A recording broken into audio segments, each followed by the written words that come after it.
ॐ सहनाववतु सहनौ भुनक्तु सह वीर्यं करवावहै तेजस्विनावधीतमस्तु मा विद्विषावहै। ॐ शान्ति शान्ति शान्तिः। ॐ शन्नो मित्रशं वरुणः शन्नो भवत्वर्यमा शन्न इन्द्रो बृहस्पतिः शन्नो विष्णुरुक्रमः।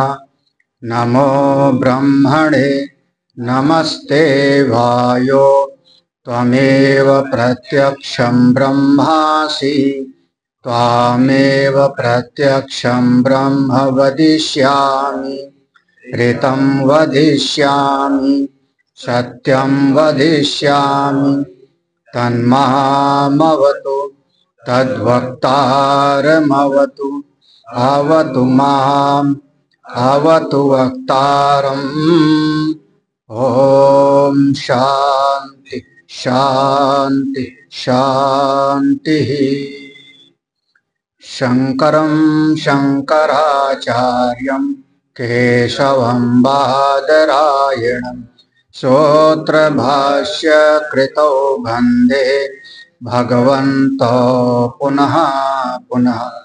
ईश्वरो गुरुरात्मेति मूर्तिभेदविभागिने व्योमवद्व्याप्तदेहाय दक्षिणामूर्तये नमः।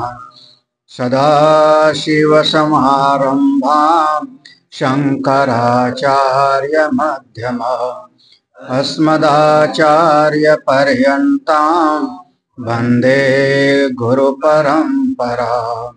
श्रुतिस्मृतिपुराणानाम् आलयं करुणालयम् नमामि भगवत्पादं शङ्करं लोकशङ्करम्।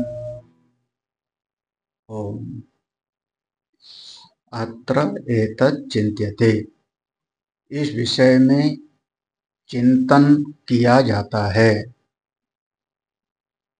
जीव ने जब अपना लक्ष्य मोक्ष प्राप्ति का निश्चय किया तो उसके सामने फिर कुछ मार्ग आ गए। कौन सा साधन हो तो एक बताया केवल कर्म, तो उसका कहा केवल कर्म से तो संभव नहीं है, क्योंकि कर्म से उत्पाद्य आप्य संस्कार और विकार ये चार फल की प्राप्ति होती है। और ब्रह्म आत्मा जिसको मोक्ष कहते हैं वह उत्पाद्य की श्रेणी में नहीं, आप्य की श्रेणी में नहीं, संस्कार की भी श्रेणी में नहीं, विकार की श्रेणी। इसलिए कर्म से स्वरूप निष्ठा की प्राप्ति नहीं होती। यहाँ कर्म मतलब श्रौत्र स्मार्त कर्म, अग्निहोत्र आदि शास्त्रीय कर्म। तो दूसरा विचार सामने आया कि कर्म मुख्य लेकिन विद्या गौण। अगर हम ऐसा माने तो कर्म मुख्य और विद्या गौण, तो उसका कहा जी नहीं, क्योंकि कर्म जो होगा वो आपका प्रारंभ करने वाला होगा। भले विद्या प्राप्त करके कर्म करोगे, लेकिन कर्म करोगे तो कर्म का आरंभ होगा। तो कर्म से जो फल मिलेगा उसका भी आरंभ होगा, एक दिन प्रारंभ होगा। और जिसका प्रारंभ होगा वो अनित्य ही होता है। इसलिए ये दूसरा वाला भी नहीं, क्योंकि आपने इसमें कर्म को मुख्य माना, कर्म को मुख्य माना, तो कर्म को मुख्य माना, विद्या को गौण माना, तो मुख्य माने फिर आप कहोगे एक दिन मोक्ष की उत्पत्ति होगी अथवा ब्रह्म की प्राप्ति होगी। तो जो प्राप्ति होगी इसका मतलब पहले उसका प्राप्ति नहीं थी, तो फिर उसका जो सर्वव्यापक है, सर्वव्यापकता, अपनी आत्मा से अनन्यता, ये सब में जो है विरोध पैदा हो जाएगा, ये उचित नहीं होगा। तो अब तीसरा विचार शुरू होता है यहाँ से, विरोधाच्च विद्या कर्मणो समुच्चय अनुपपत्ति। ठीक है, यहां से मिला ना, विरोधाच्च विद्या कर्मणो समुच्चय अनु।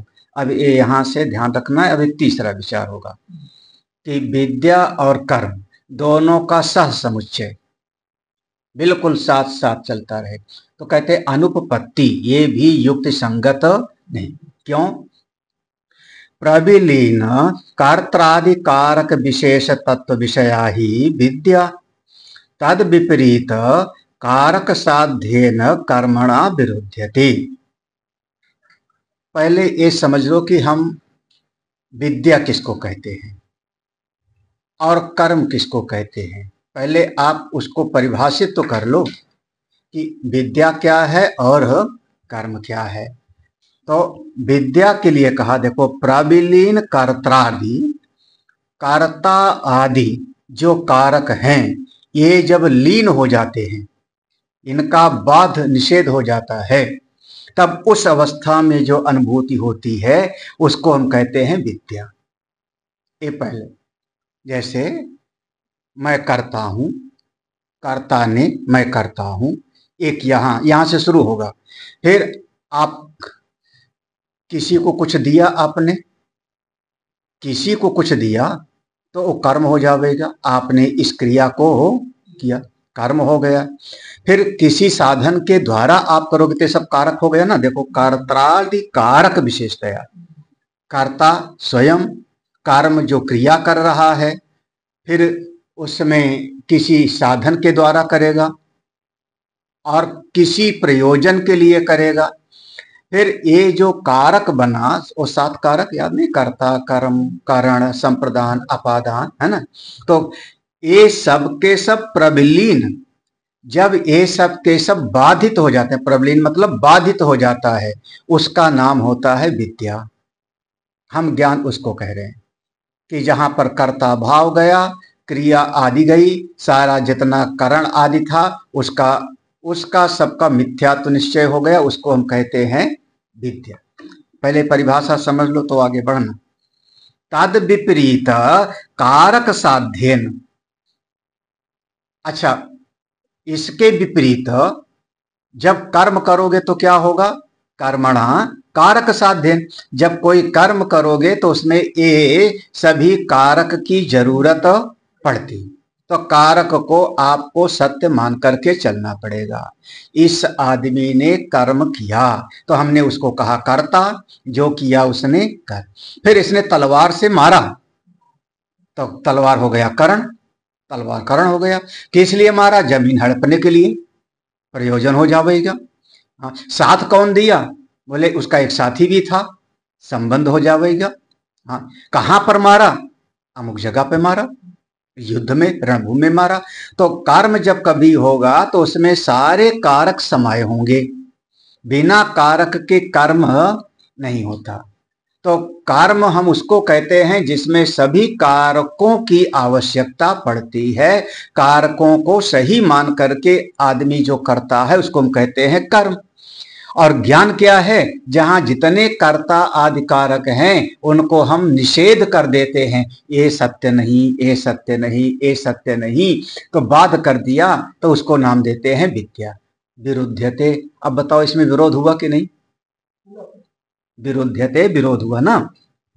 फिर ना ही एकम वस्तु परमार्थतः कर्त्रादि विशेषवत् तत्शून्यम च इति उभयता द्रष्टुम शक्यते। बोलिए, बताओ।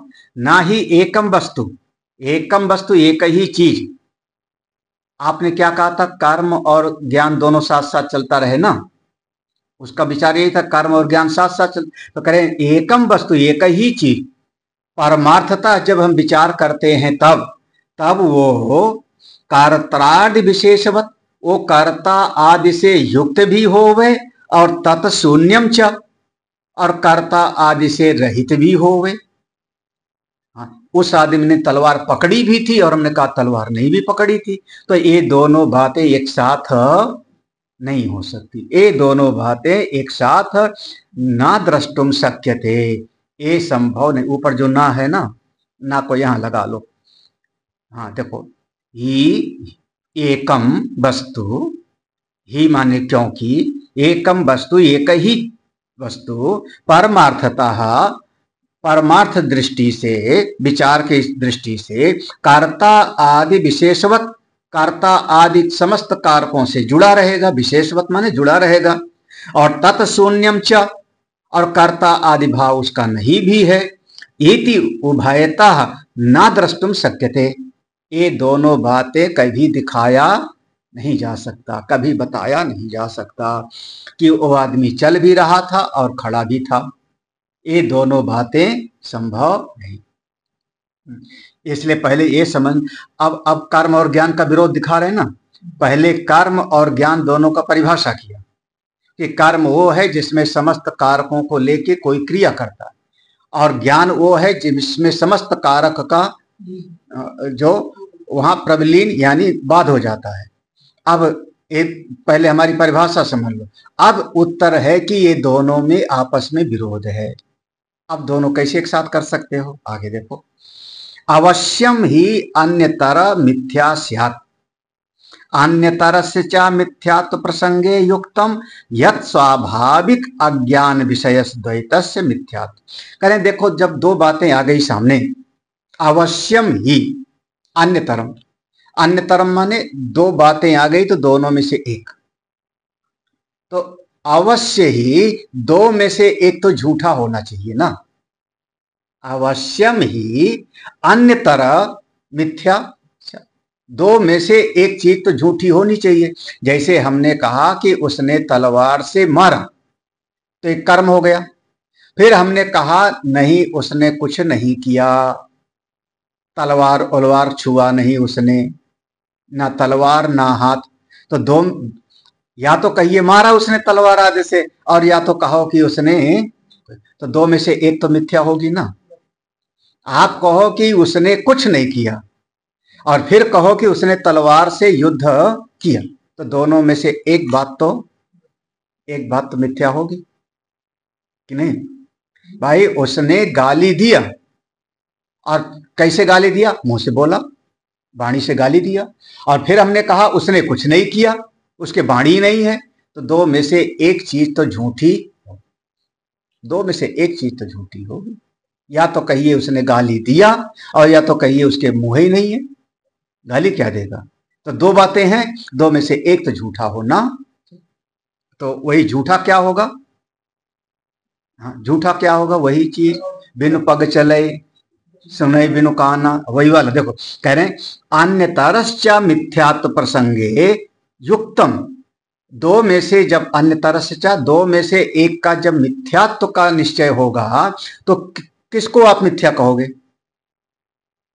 मिथ्या को किसको कहोगे, हाँ जो उसने गाली दिया या जो कुछ नहीं किया। भाई आज उसने गाली दिया, कल वो प्रशंसा करेगा, आज उसने भोजन कराया, कल वो डंडा मारेगा, यही ना। तो हुआ क्या, तो जो जो बदलने वाला है उसी को मिथ्या करना सही है ना। जो उसका अहम है, व्यक्तित्व है, चेतन है, उसको मिथ्या कहना तो उचित है। देखो दो बातें हो गई ना, तो दो हैं तो दो में से कोई ना कोई एक मिथ्या होगा, तो किसको मिथ्या कहें हम, सीधा सीधा, हाँ जो बदल रहा है झूठा है। देखो युक्तम अन्यतरस्य च मिथ्यात्व प्रसंगे, दो में से एक को अगर झूठा बताना है तो युक्तम, तो युक्त संगत है क्या, यत स्वाभाविक अज्ञान विषय से द्वैतस्य, जो परंपरा से जन्म जन्मांतर से एक द्वैत वाला व्यवहार चला आ रहा है उसी को आप मिथ्या समझो, युक्ति से श्रुति से। भाई दो में से एक को झूठा आपको बोलना पड़ेगा। उसने युद्ध किया और आपने कहा उसने कुछ भी नहीं किया, तो दो में से एक झूठा होगा, तो किसको झूठा करना होगा, जो स्वाभाविक जन्म जन्मांतर से द्वैत वाली बात चली आ रही है श्रुति और युक्ति से, उसी को झूठा सिद्ध करो। देखो अब श्रुति से यत्र ही द्वैतम इव भवति।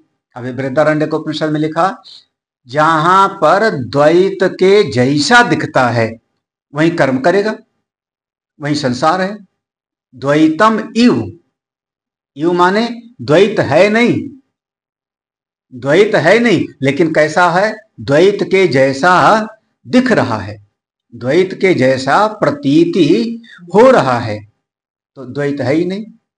जब द्वैत नहीं तो काम कहां से करेगा, लड़ाई कहां किया भाई? गाली तब देगा जब दूसरा होगा। हाँ, युद्ध कब करेगा? जब कोई दूसरा सामने होगा। दूसरा वास्तव में है ही नहीं। अभी तो श्रुति कह रही द्वैत तो है ही नहीं।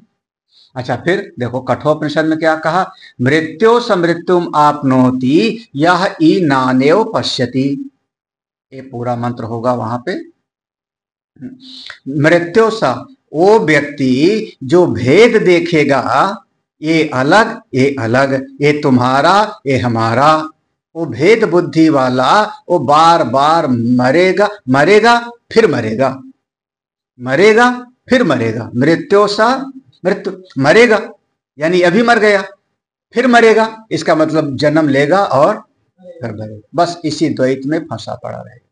तब जब श्रुति निंदा कर रही है भेद बुद्धि वाले को, तो उसी को मिथ्या समझो। सत्य जो है वो अकर्ता है, वो निर्विशेष ब्रह्म है, वो ज्ञान वाला प्रसंग है। एक कर्म वाला प्रसंग आपका मिथ्या में चल रहा। अथ यत्र अन्यत पश्यति। अभी छांदोग्य उपनिषद देखो, देखो पहले बृहदारण्यक को उपनिषद बता दिया, फिर कठोपनिषद, अब छांदोग्य सामवेद का। यत अथ यत्र अन्यत पश्यति तद अल्प। जहां पर अपने से अलग कोई देखेगा वो अल्प होगा, क्योंकि भेद तो बन गया ना, परिच्छिन्नता बन गई ना। मैं अलग हूं, सामने वाला अलग है, तो वो देश का भेद हो गया, देश काल वस्तु का परिच्छिन्नता बन गई, तो अल्प हो गया, सीमित हो गया। अन्यो असौ अन्यो अहम अस्मि। जो ऐसा कहेगा वो अलग है, मैं अलग हूं, वो व्यक्ति अभी उसने ज्ञान प्राप्त नहीं, वो मरता रहेगा जीता रहेगा। बात अन्यो अहम अन्यो असौ, ये अन्य है, अन्यो अहम, मैं अन्य हूं, ये क्या हो गया? भेद बुद्धि। भेद बुद्धि की निंदा कर नहीं सकते। उदरम अंतरम कुरुते अथ तस्य भयम भवति। उत उत आरम, उस परमेश्वर में अंतरम कुरुते, जो थोड़ा सा भी भेद अंतर करेगा, थोड़ा सा भी भेद बनाएगा, अथ तस्य भयम भवति, उसको हमेशा भय लगेगा। भेद बुद्धि वाले को हमेशा भय लगे। इत्यादि श्रुति शतेभ्य, ऐसा सैकड़ों वेदों में कहा गया है, श्रुतियों में कहा गया है। मतलब ये जो क्रिया वाला प्रसंग है वो मिथ्या है। जब भेद बनाओगे तब क्रिया करोगे, सारा कर्ता कारक आदि आवेगा, उसमें भेद में कार्य होगा, तो वो सब मिथ्या है, और जो ज्ञान से अनुभव होता है वो सत्य। ये बात यहाँ पर, तो ज्ञान का विषय अलग है और कर्म का विषय अलग। कर्म आप करोगे कब? भेद बुद्धि में। और ज्ञान प्राप्त करोगे कब? जब भेद बुद्धि समाप्त हो जाएगी। दोनों अलग अलग है। हाँ देखो, फिर अब इस बात को करें। सत्यत्वं च एकत्वस्य एकधा एव अनुद्रष्टव्यम एकमेव अद्वितीयं ब्रह्मैवेद सर्वम आत्मैवेद सर्वम इत्यादि श्रुतिभ्यः। अभी तक तो निंदा किया था जो भेद देखेगा। अब देखो वेद में कहा कि जो एकत्व का दर्शी होगा वो श्रेष्ठ है, समझदार है। सत्यत्वम वही सही है। क्या सही है? चाहे एकत्व से, जो एकत्व का बोध प्राप्त करेगा, एक आत्मा का ज्ञान। एकधा एव अनुद्रष्टव्यम, ये सारे जगत को एक परमात्मा में ही देखना चाहिए। एकम एव अद्वितीयम, वह एक ही तत्व है, एक ही आत्मस्वरूप है, अद्वय है, उसके अलावा दूसरा कुछ नहीं है। जो आत्मा है वही ब्रह्म एव इदम सर्वम, वो वही ब्रह्म ही ये सारा कुछ है। और ब्रह्म, उसके बाद तुरंत कह दिया आत्मा एव इदम सर्वम, वही आत्मा है, वही आत्मा है। इत्यादि श्रुतिभ्यः, ये तमाम श्रुतियों में वर्णन किया, वेद में ऐसा जगह जगह पर निरूपण किया गया है। न च संप्रदानाधिकारक भेद अदर्शने कर्म उपपद्यते अन्यत्व दर्शन अपवादश्च विद्या विषये सहस्रशः श्रूयते। देखो, न च, ना को फिर वहीं लगाना तो समझ आ जाएगा, उपपद्यते है आखिर में ना, तो चा माने और भी, और संप्रदान आदि कारक भेद, संप्रदान आदि वही कर्ता कर्म कारण, वो सारे के सारा कारक का भेद, अदर्शने जब वो सबका सब गायब हो गया, कर्ता आदि कारक का भेद समाप्त हो गया, ना कोई साधन रहा, ना कोई कर्म रहा, ना कोई आदमी रहा, भेद ही नहीं रहा, तो कर्म ना उपपद्यते, वहां कर्म उपपद्यते लिखा है ना, तो कर्म में यहां ऊपर वाला ना जो है शुरू में ना को यहां लगाओ, तब कर्म ना उपपद्यते, तो कोई कर्म आप कैसे करेंगे जब भेद ही नहीं, तो कर्म कहां करेंगे भाई, जब अपने अलावा कुछ है नहीं तो जाएगा कहां। हाँ, कोई दूसरा है ही नहीं तो उसको मारेगा कैसे, कब मारेगा, जब भेद देखेगा, जब भेद देखेगा, भेद बुद्धि वाला व्यवहार करेगा, तो कर्म की उत्पत्ति संभव नहीं। अन्यत्व दर्शन अपवादश्च विद्या विषय सहस्रशः श्रूयते। अन्यत्व, हमसे कोई चीज अलग है, इस बात को जो देखता है श्रुतियों में अपवादश्च, इसका श्रुतियों में अनेक बार निषेध किया गया है। अन्यत्व, अन्यत्व दर्शन अपवादश्च, अन्य का दर्शन करना, अपने से अलग भेद बुद्धि का दर्शन करना, उसका बहुत जगह पर निषेध किया। अपवाद माने निषेध किया, कहां पर, विद्या विषय उपनिषद में, जहां जहां ज्ञान का प्रसंग आया वहीं पर, जैसे पहले पढ़ा था अभी कि उसको भय लगेगा, उसका जन्म मृत्यु रहेगा, जो भेद देखेगा सहस्रशः, एक जगह थोड़े हजारों जगह पर वर्णन है उपनिषद में। इसलिए आतो विरोधो विद्या कर्मणो, इसलिए हे भाई विद्या और कर्म का विरोध। अतश्च समुच्चय अनुपपत्ति ही, इसलिए जो तुमने कहा था कर्म और विद्या बराबर चलते रहना चाहिए, ये बात उचित नहीं है। अतः च समुच्चय अनुपत्ति, समुच्चय अनुपत्ति वही कर्म और ज्ञान का समुच्चय, ये दोनों नहीं हो सकता, साथ साथ नहीं चल सकता। तत्र यद उक्तम, तत्र उस प्रसंग में, यद उक्तम जो तुमने कहा था, संगताभ्याम विद्या कर्मभ्याम, विद्या और कर्म का बिल्कुल साथ साथ चलता रहे, उससे मोक्ष की प्राप्ति होगी, अनुपपन्नम तत्, वो बात बिल्कुल युक्ति संगत नहीं। यहां पर देखो बिल्कुल स्पष्ट कर दिया, सिद्धांत पक्ष तो पूरा हो गया, कर्म और ज्ञान दोनों साथ साथ नहीं, उसका कारण बता दिया, श्रुति से सिद्ध कर दिया, क्योंकि कर्म में कर्ता कर्म आदि कारक होगा। अब वही हंसब ठट्ठा फुलाऊ गालू दोनों एक साथ थोड़े हो सकता है, ये चौपाई है रामायण की ना, कि आदमी हंसे भी, हंसब ठठा के खूब हंसे भी, और मुंह में पानी भर करके मुंह फुलाए भी रखे, ये दोनों बात एक साथ नहीं हो सकती।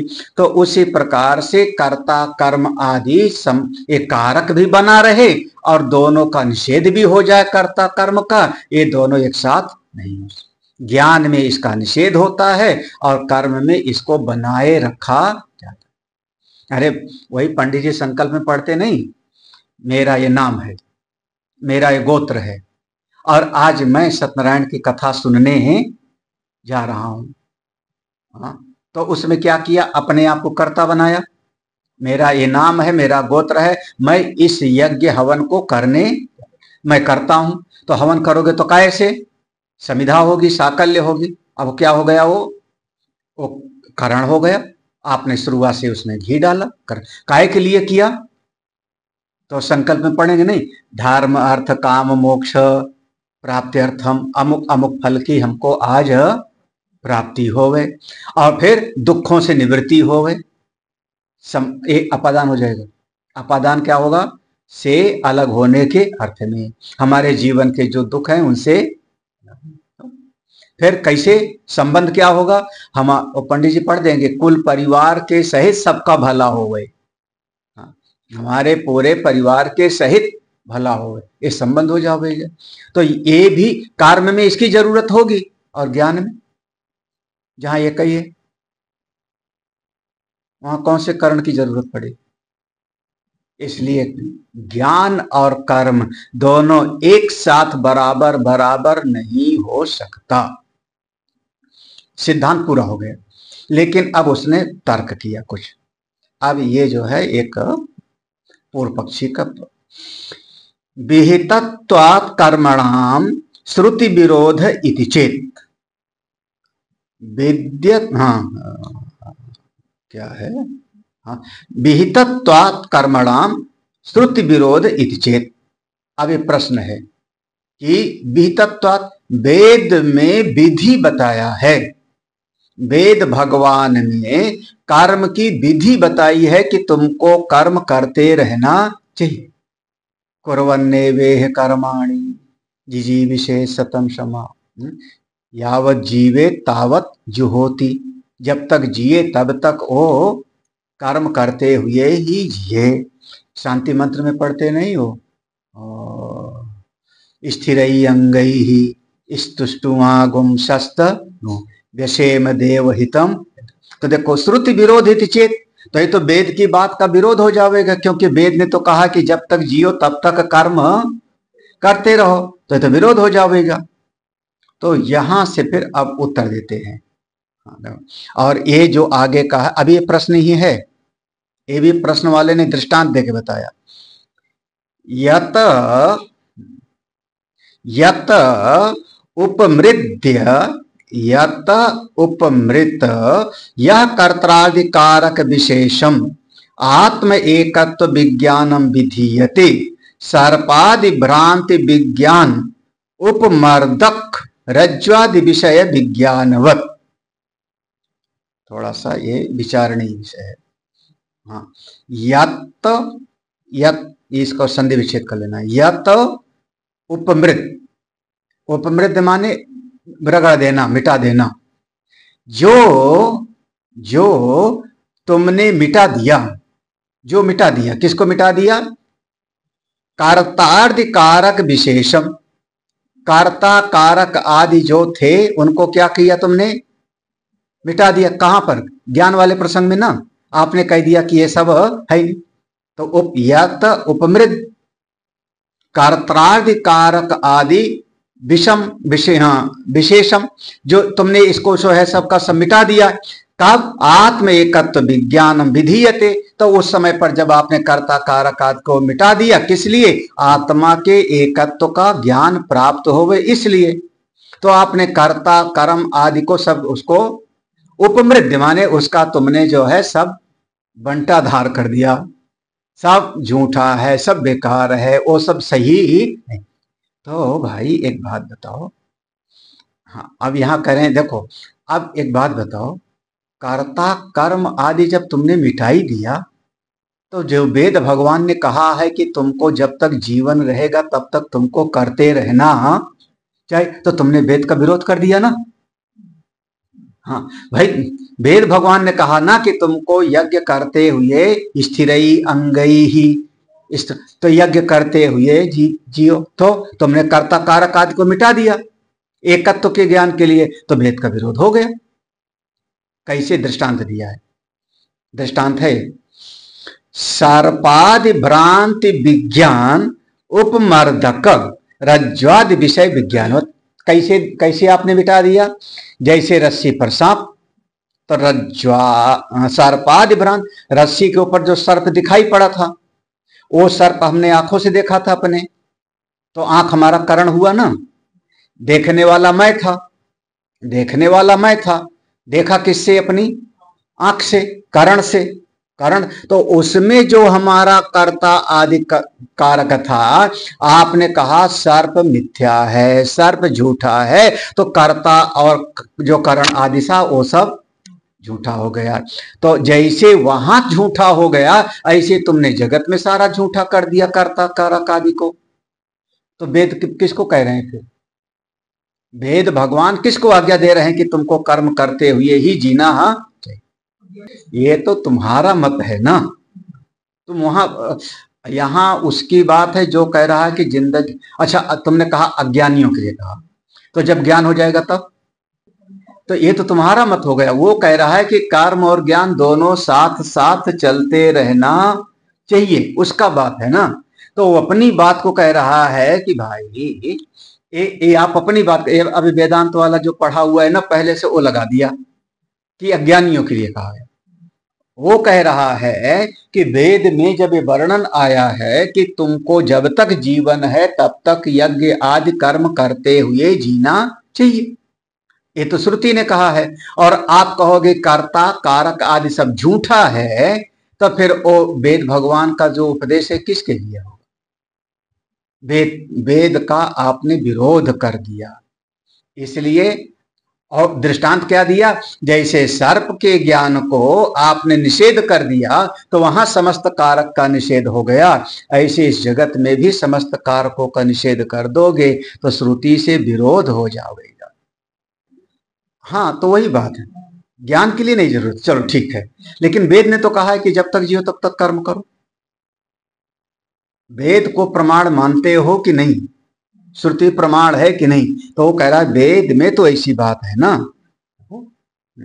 प्राप्त कर्म विधि श्रुति नाम निर्विषयत्वात् विरोध विहितानि च कर्माणि। बताइए, हाँ क्या कह रहे हैं? प्राप्त कर्म विधि श्रुति नाम, वेदों ने जब कर्म की विधि का वर्णन किया है, देखो प्राप्त दिख रहा है ना, कहां पर है? प्राप्त कर्म विधि श्रुति नाम, जब श्रुति ने कर्म का बिल्कुल निरूपण किया है, कर्म की विधि को बताया है, कहां पर? श्रुति नाम, वेदों में। तब और निर्विषयत्वात्, जब आपने कहा ये सारा दुनिया सांप के जैसे है, तो वहां पर कर्म करने का विषय नहीं रहेगा, तो विरोध हो जाएगा, तो विरोध हो जाएगा। भैया इसका कहना है जगत मिथ्या कहां है? ये कह रहा जगत है, जगत में तुम भी हो, इसलिए ज्ञान भी प्राप्त करो और कर्म भी करो। ये उसका वाला मत है ना। आप समझो किस समय पर पूर्व पक्षी कौन बन रहा है। अब आप यहां पर ये मत कहो जगत मिथ्या। वो कह रहा है जगत में तुम आए हो, जगत में तुम हो, शरीर है, तो आप ज्ञान भी प्राप्त करो। और सिद्धांत पक्ष क्या है कि कर्म करने में सहायकों की जरूरत पड़ेगी, कर्ता भाव बनाना पड़ेगा, और ज्ञान में कर्ता भाव का आपको प्रविलापन करना पड़ेगा। तो दोनों एक साथ नहीं हो सकता, दोनों एक साथ हो संभव नहीं है। तो दो में से एक जरूर मिथ्या होगा। तो जो चीज श्रुति से सिद्ध है ज्ञान वाले प्रसंग में, कौन सा? कर्ता भाव वाला, कारक वाला, उसी को मिथ्या कह दो। उसने कहा वेद ने कहा है कि करते रहना चाहिए, तो करते रहना चाहिए। साचा विरोधो न युक्तः विहितानि च कर्माणि, देखो विहितान कर्म का विधान किया गया है, सच विरोधो न युक्तः, तो यहां कर्म और ज्ञान का विरोध कहां है? श्रुति ने दोनों बात कही है, कर्म भी करो और तो सच विरोध युक्त नहीं। प्रमाणत्वात् श्रुति नाम इति चेत, क्योंकि प्रमाण बुद्धि कहां पर है?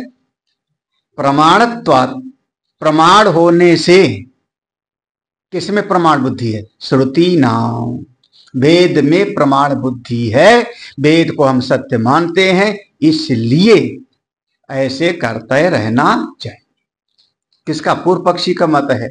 हाँ, तो भगवान बात करते थे ना, ये बात तुम्हारी उचित नहीं। हम देखो ये तुम जो कह रहे हो ये बात उचित नहीं। क्यों उचित नहीं? क्योंकि श्रुति भगवती तो हमको हजारों माँ से भी ज्यादा प्यार करती है ना, और श्रुति भगवती सबके लिए उपदेश करती हैं। श्रुति भगवती सबके लिए उपदेश करती है। किस लिए? किस लिए? क्योंकि श्रुति भगवती चाहती हैं कि आपके जीवन में शांति हो, आपके जीवन में मुक्ति हो, आपके जीवन में परमात्मा स्वरूप का बोध हो। अब भाई अगर एक माँ है और उसके 4 बच्चे हैं, तो एक बच्चे को डॉक्टर बनाना चाहती है, हाँ, वो मेढक पकड़ के चीरता है। एक बच्चे को इंजीनियर बनाना चाहती है, उसके लिए भी उपदेश होगा। एक बच्चे को जो है वो दौड़ने वाला बनाना चाहती है, तो उसको ज्यादा खिलाएगी प्रोटीन वगैरह वाला, ताकत वाली चीज। तो श्रुति माँ ने जो उसके लिए कहा है वो दूसरे वाले के लिए लागू नहीं होगा ना, क्योंकि श्रुति माँ तो सबके लिए है। देखो आगे कहते हैं, पुरुषार्थ उपदेश परत्वात् श्रुति ना, ये सूत्र है ना। ये बात तुम्हारी सही नहीं है, ये बात तुम्हारी सही नहीं है। क्यों? पुरुषार्थ उपदेश परत्वा श्रुति नाम, क्योंकि श्रुतियां, जितनी श्रुतियां हैं क्या है? पुरुषार्थ, जो जीव का पुरुषार्थ है उसको प्राप्त कराने के लिए उपदेश करती हैं। पुरुषार्थ उपदेश परत्वात्, कौन सा पुरुषार्थ? कौन सा पुरुषार्थ? वही धर्म, अर्थ, काम और मोक्ष परम पुरुषार्थ है। तो श्रुति चाहती है कि आप उस परम पुरुषार्थ को प्राप्त करो, लेकिन अभी तैयार नहीं है तो चलो कोई बात नहीं, तुम थोड़ा अर्थ प्राप्त कर लो, उसके लिए भी श्रुति ने उपदेश दिया। लेकिन परम लक्ष्य क्या है? परम लक्ष्य है परम पुरुषार्थ का उपदेश करना। तो श्रुति भगवती के चित्त में तो है कि जीव का परम पुरुषार्थ, कौन सा परम पुरुषार्थ? वो मोक्ष की प्राप्ति हो, लेकिन जीव उसके लिए तैयार नहीं है, तो चलो अभी ये कर लो, आगे वो कर लेना, धीरे धीरे बढ़ लेना, क्रमिक विकास। भाई अब भाई छोटा बच्चा है तो उसको जो है खिलाते हैं स्कूल में, प्ले में, तो उसको खिलाते थोड़े रहना है, तो आगे कंप्यूटर पढ़ाना है बच्चे को। लेकिन अभी क्या करते हैं? खेल। तो ऐसे जो है पूरा का पूरा, तो श्रुति भगवती परम पुरुषार्थ का उपदेश करने के लिए तैयार रहती है हर जगह पर। इसीलिए उनके उपदेश में जगह जगह पर थोड़ा थोड़ा विषय का अंतर होगा। देखो, विद्या उपदेश परा ताव श्रुति संसारात् पुरुषो मोक्षयितव्य इति, संसार हेतो अविद्या विद्या निवृत्ति कर्तव्या इति विद्या प्रकाशकत्वेन प्रवृत्त इति न विरोधः। क्या कराना है श्रुति भगवती को? विद्या उपदेश पर ताव श्रुति। श्रुति भगवती किसको उपदेश कर रही है? ज्ञान का। ज्ञान का, क्योंकि लक्ष्य है मोक्ष की प्राप्ति। मोक्ष की प्राप्ति कैसे होगी? ज्ञान से। तो देखो, विद्या उपदेश परा, पुरुषार्थ है मोक्ष, उसका साधन क्या हो गया? ज्ञान। विद्या का उपदेश करने वाली है श्रुति भगवती, ज्ञान का उपदेश कर रही हैं।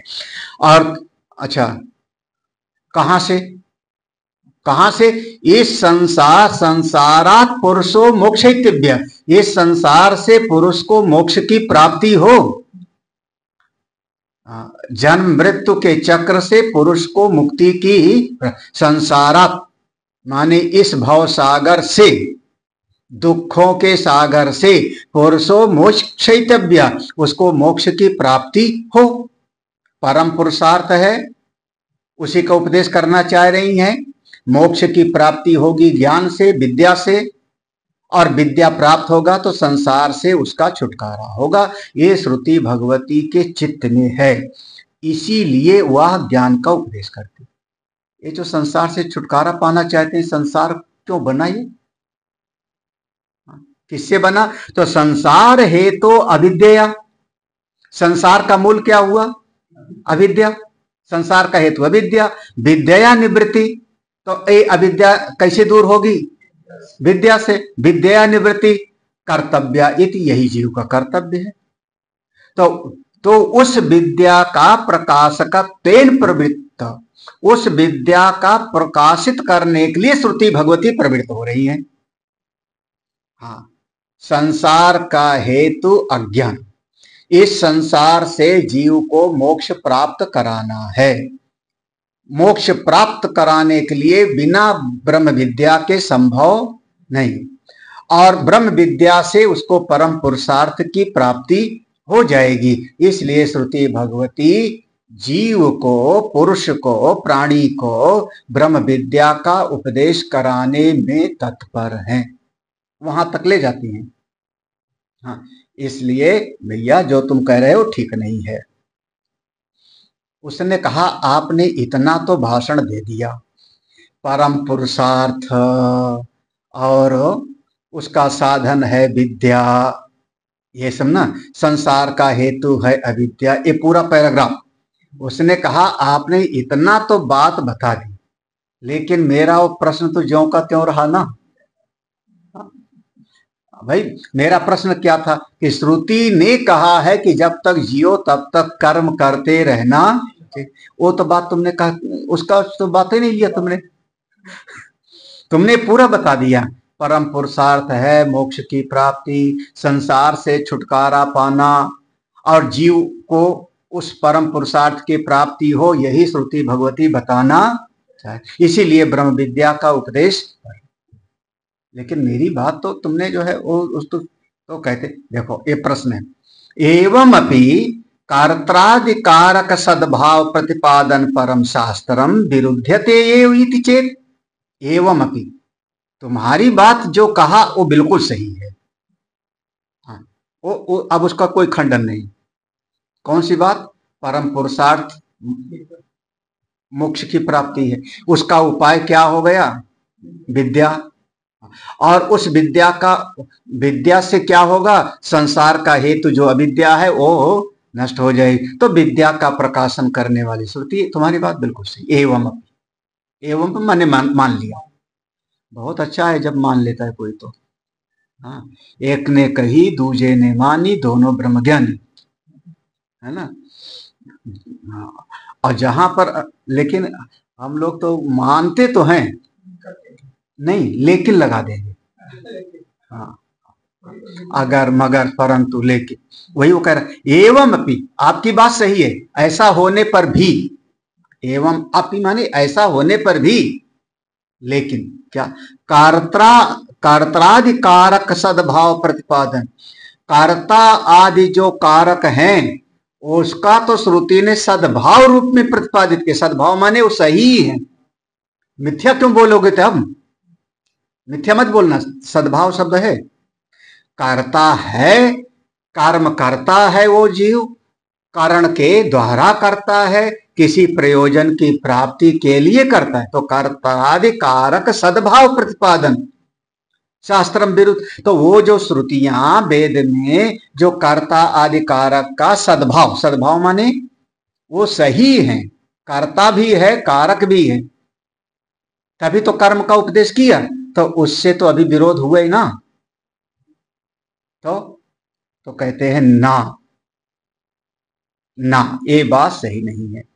अब यहीं पर तुम्हारी वो बात है जो तुम कह रहे हो, अज्ञान और ज्ञान का फर्क।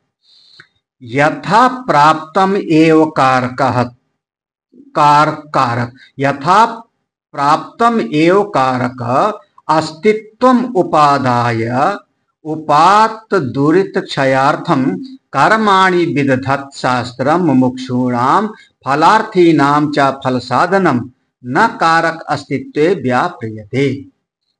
यथा प्राप्तम, अब यहां से सिद्धांत पक्ष है, अब यहां से सिद्धांत पक्ष। यथा प्राप्तम एव, जैसा आपने कहा ओ उस विषय पर अब बात हम करते हैं।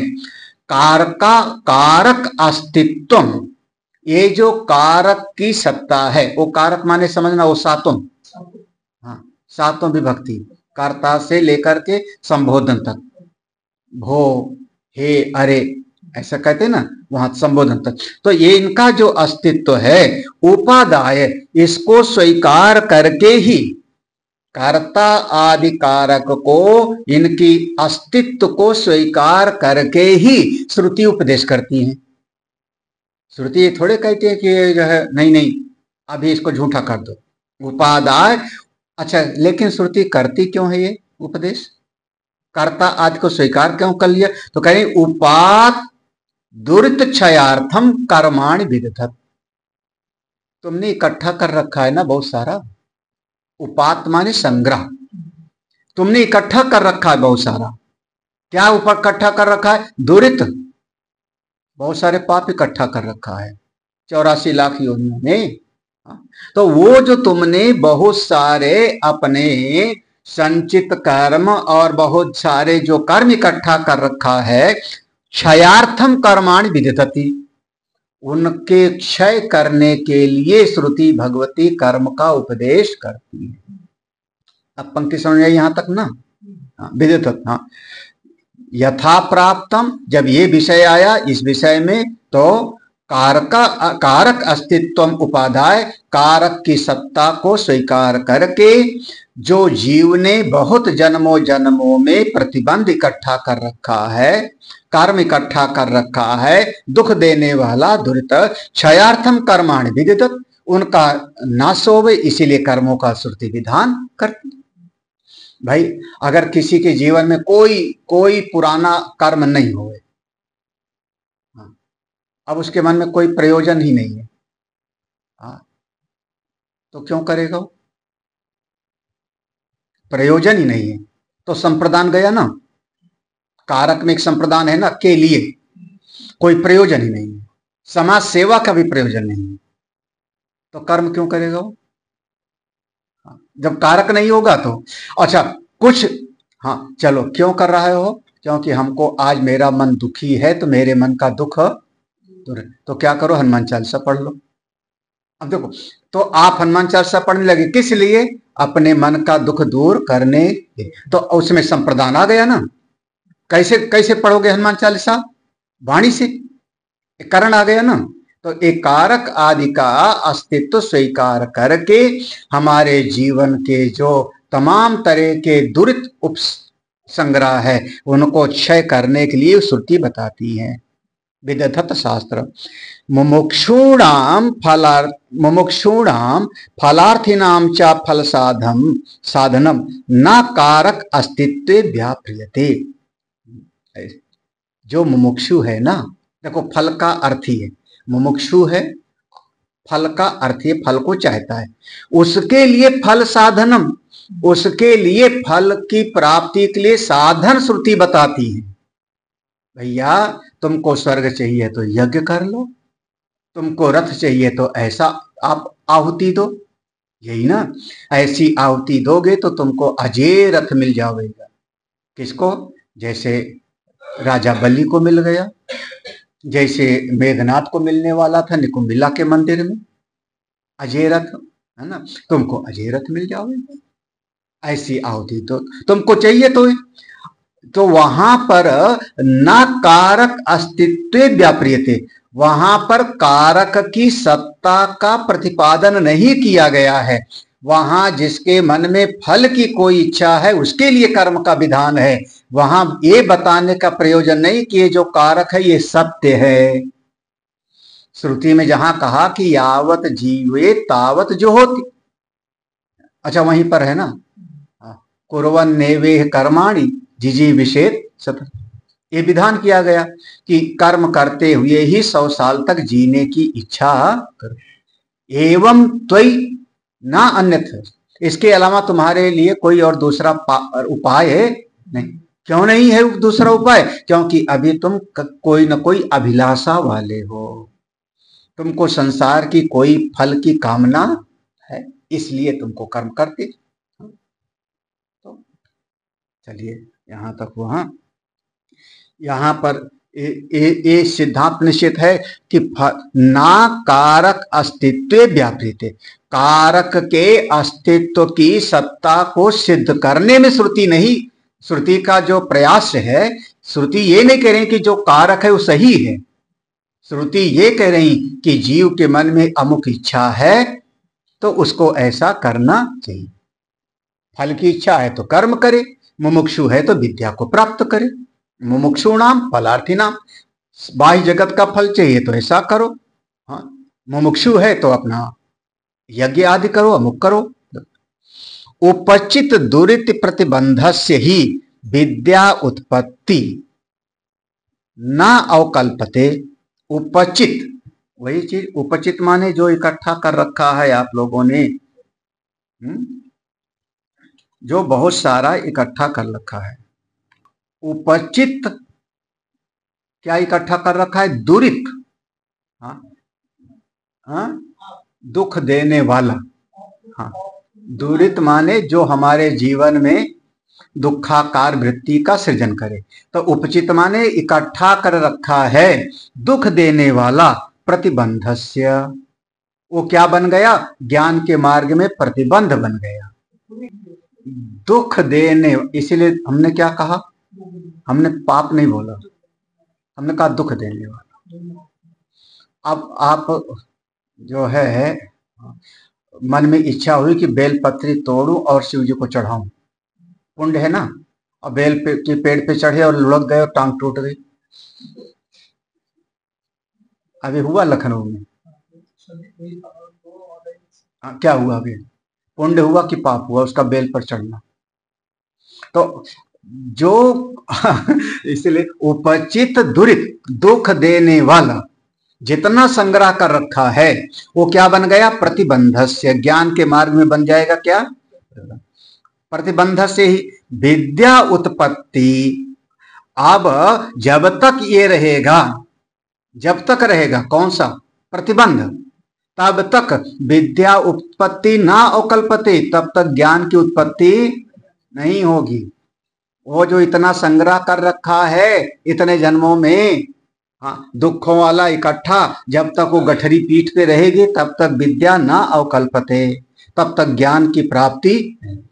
और तत्क्षये च विद्या उत्पत्ति स्यात्, जब वो समस्त दुख देने वाला संग्रह मिट जाएगा तो विद्या उत्पत्ति स्यात्, तब ज्ञान की उत्पत्ति होगी। ततश्च अविद्या निवृत्ति, जब ज्ञान की उत्पत्ति होगी तो अज्ञान की निवृत्ति। ततः आत्यंतिक संसार उपरमः, तभी आपका आत्यंतिक रूप से संसार छूटेगा, तभी आपकी आत्यंतिक दुख निवृत्ति होगी। पूरा क्रम है, पूरा एक एक शब्द पर देखो। ये पंक्ति ऐसी है। अब जो कर्म का वहां पर उपदेश दिया है, अपिचा अनात्मदर्शिनो ही अनात्म विषय काम, यहां से प्रसंग बदल रहा है।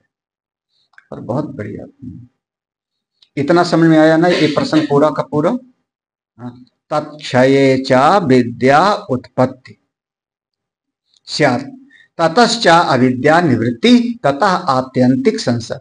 जब तक वो कर्मों का बंधन रहेगा तब तक ज्ञान की उत्पत्ति नहीं, और कर्म का बंधन मिटे तब ज्ञान की उत्पत्ति होगी। ज्ञान की उत्पत्ति से संसार मिटेगा, और संसार मिटेगा तो परम पुरुषार्थ की सिद्धि हो जाएगी।